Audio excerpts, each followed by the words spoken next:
Oh,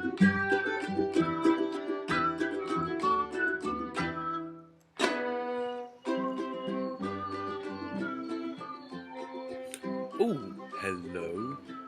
Welcome to my own little scheme of forest land here behind my magical house. I've got a story for you.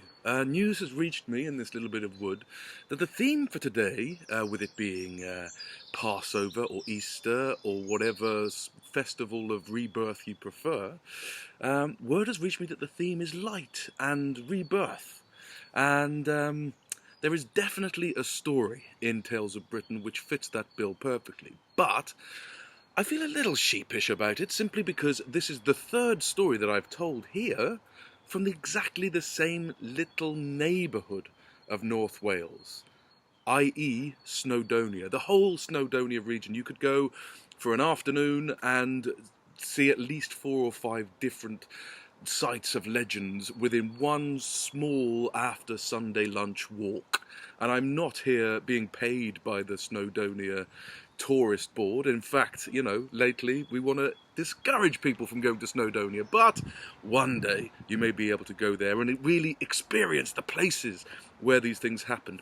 But I'm going to go for this Snowdonia story because it's about bards, and we really should be celebrating the bards, you know? I mean, we owe so much to the bards. I mean, they were the keepers of the stories for all the ancient British tribes, and if it wasn't for the songs they sang and the stories they told celebrating great battles and feats of daring do, maybe Britain wouldn't have any stories to tell at all, certainly not very good ones. We all celebrate William Shakespeare, for instance. It's nearly his birthday. The Bard of Avon, they call him, as the nation's greatest poet. But by far the greatest bard of ancient times was the hero of the story I'm going to tell you. A very unlikely story, but our hero's name, you may have heard it before in other stories, is Taliesin. If you remember Vengeance Will Come, another story, that was a tale that was once told by Taliesin himself.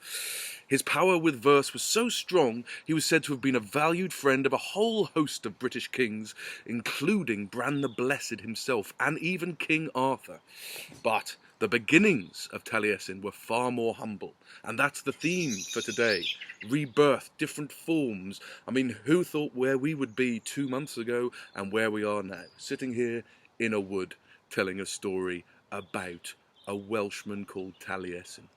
But, we say Taliesin, but this is the point. He started out from somewhere else altogether. His real name in his first form was Gwion Bach, or Little Gwion, and he was a lowly lad in service to the great enchanter named Ceridwen, who lived on the shores of Lake Bala in Snowdonia. Now, you may already have heard stories about Lake Bala. She was said, actually, to have once been wed to none other than the wicked Tegid Fowl. You know, the slaphead, you know, you guys, that guy. We've already had that story. We know about what happened. He drowned in his castle and all that kind of stuff. But Ceridwen, after Tegid Fowl had gone, was left with 2 children, a boy and a girl. Her daughter Crerwi was as clever and charming as she was beautiful, but sadly the same could not be said of Crerwi's little brother Morfran. Folk cruelly laughed that Morfran looked like a plucked crow and behaved little different. This wouldn't have mattered so much had the boy been gifted with brains to make up for his appearance, but his mother also had to admit that he had the intelligence of a mound of sheep poo. Luckily, being a witch, Ceridwen knew exactly what to do. She got out her magic cauldron and put in all the ingredients of a special potion. You know, the kind of thing, newts' noses, ferrets' eyebrows, tomatoes, that sort of thing, which would eventually confer everlasting wisdom on anyone who drank the first 3 drops. However, all the rest of the brew would be poison. This potion, believe it or not, needed to be stirred almost constantly for a year and a day. It's quite a popular potion, this, within folklore. There's an Irish story about the Salmon of Doubt, which covers a similar thing. I think they were just following the same recipes, you know how it is. But anyway, so it's stirred for a year and a day. That's not a fun job. But of course, the job fell to wee Gwion, while the fire beneath was tended by an old blind man with nothing better to do. This was exhausting work for the servant boy, but he did as he was told until the recipe was finally ready.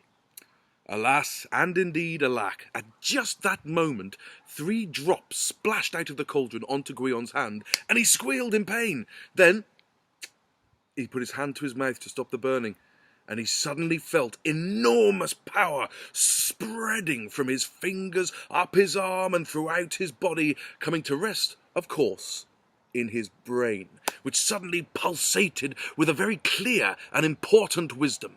That wisdom was that the very powerful and very annoyed Ceridwen would kill him when she found out what had happened.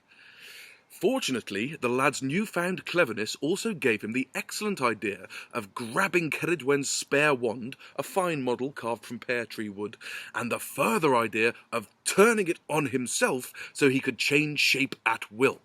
Guion tore off in the form of a hare, desperate to get as far away from his boss as possible.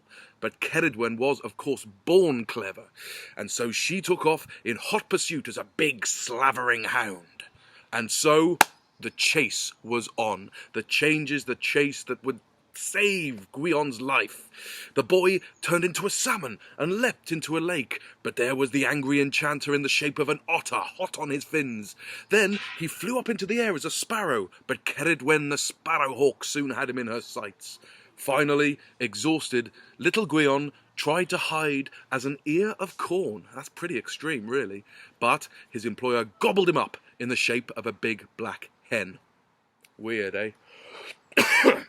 Now, you would naturally expect that to be the end of poor Guion, because very few people turn into an ear of corn, get eaten, and live to tell the tale. Almost none. Almost none. No, none at all. That I know of, apart from Taliesin. Because all that newfound wisdom could not just die so easily, and he began to grow anew within Ceridwen, whose belly was soon swollen with the servant that she wanted dead. However, when the little baby was born 9 months later, and instantly began to sing so sweetly about how blue the sky was, and how green the grass, and how white the sheep, even the mighty Ceridwen could not bear to do him harm. And so she placed the baby in a leather coracle, a sort of round boat, and set him out to sea where the fates could deal with him as they would. You know what fates are like, they're always dealing with people. Anyway, before long, this lovely little baby was discovered by a prince. Prince Elfin the Unlucky, he was called, and he had been heir to the lands of King Gwythno before they were lost under the Irish Sea. Now, that's another whole story, but I think you'll agree that's pretty unlucky. He had no luck at all, this Elfin. The homeless prince saw that the tiny singing baby was so clever that his head positively glowed, and so he called him Radiant Brow, or, in the old language, Taliesin. You see, that's where Taliesin comes from. Anyway, babies normally just go Google, Google, gurgle, gurgle, and poo themselves, but this one did something very different. As the prince picked him up, the baby began to sing. I am one who will sing of your fame. My songs are heard in the fort-turret fort. Forever to come, folk will know well your name, and bring you an afterlife not to be bought. It was a wonderful bass voice for a tiny little baby, but it made the prince smile, and with clever Taliesin by his side as he grew, Prince Elfin was no longer unlucky, and he won many wagers and horse races by following the young bard's advice.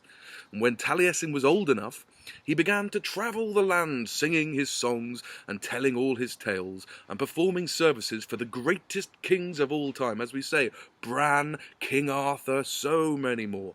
And he never had to turn into any animal, vegetable, or mineral ever again. And to this day, folk still follow in Taliesin's footsteps, and they call themselves bards, continuing the tradition of storytelling and singing. And they still get together every year, well, most years, sadly not in 2020 I imagine, and they call these festivals Eisteddfods. Will there be an Eisteddfod this year? I certainly hope so, but we can't be sure, can we? And when they all get together and have these Eisteddfods, you can be sure that all the glasses there will be raised to the memory of clever Taliesin. Anyway, I've got other stories to tell and to get on with, so some fresh stories coming your way, but for now, I think it's time to get in and raise a glass myself. Keep safe, and I'll see you soon.